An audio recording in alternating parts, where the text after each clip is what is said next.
The story begins with a simple but jarring question. What would you do if you woke up one day and 6 years of your life were gone, vanished without a trace? No memories, no warnings, just time stolen. This is the story of Miyeon, and the moment her world fractures. Morning light spills into a typical high school classroom. Miyeon, a quiet and reserved 19-year-old girl, enters, offering a soft greeting to the two girls in the front row. They return the greeting with a smile, teasing her about arriving early for once. She explains she woke up earlier than usual, and curiously asks if they always come this early. They nod, explaining it's because of their bus schedule. A faint awkwardness lingers in the air, prompting Miyeon to smile politely and take her seat near the window. The two girls glance at her from the front. She's seriously pretty, even in the morning, one whispers. Miyeon overhears, but says nothing. That was closer than yesterday, she thinks.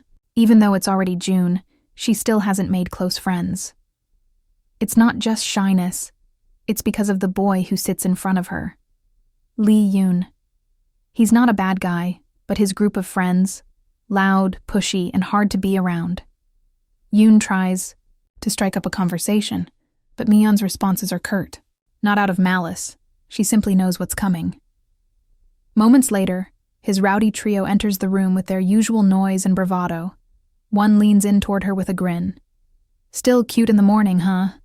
Miyeon stiffens. It always plays out like this. Every time Yoon talks to her, they show up, ruining any chance of peace. Worse, their presence drives other classmates away from her too. And since she lacks the courage to approach others first, she's stuck in a cycle of distance and isolation. Just hold on until graduation, she tells herself, biting the inside of her cheek. The homeroom teacher finally walks in, already scolding them. Why is this the only class I can hear from halfway down the hallway? Then he adds something unexpected. We have a new transfer student joining us today. Be sure to treat him well. Everyone turns as the door opens. Kang Joo-ho walks in. He's tall, broader than any of the boys in class. His face is intense, rough, features, a scar stretching along his forehead. It's not just that he's intimidating. He feels unfamiliar, like someone from a different world. Without a word, he scans the classroom and walks toward the empty seat, right next to Miyeon. Their eyes meet briefly. Hello, she whispers. He glances at her and gives a small smile. Miyeon flinches. He looked even scarier when he smiled. Class drags on. Miyeon finds herself zoning out more and more, resting her chin on her hand, staring out the window. Is this what being 19 is supposed to feel like?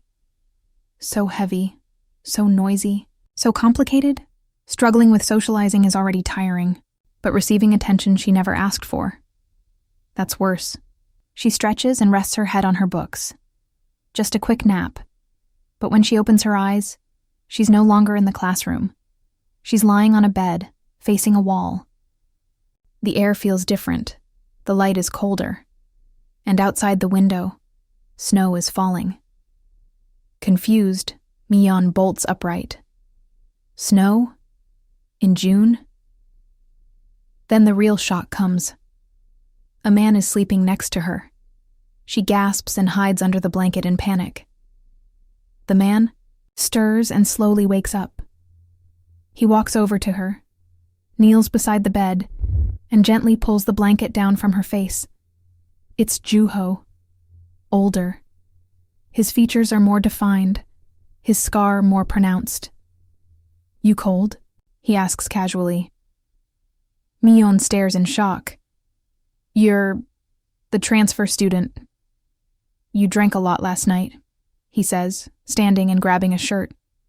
No wonder you're confused. Me? Drinking? He raises a brow. You seriously don't remember me picking you up from the store? Miyeon clutches her head. What the hell is going on?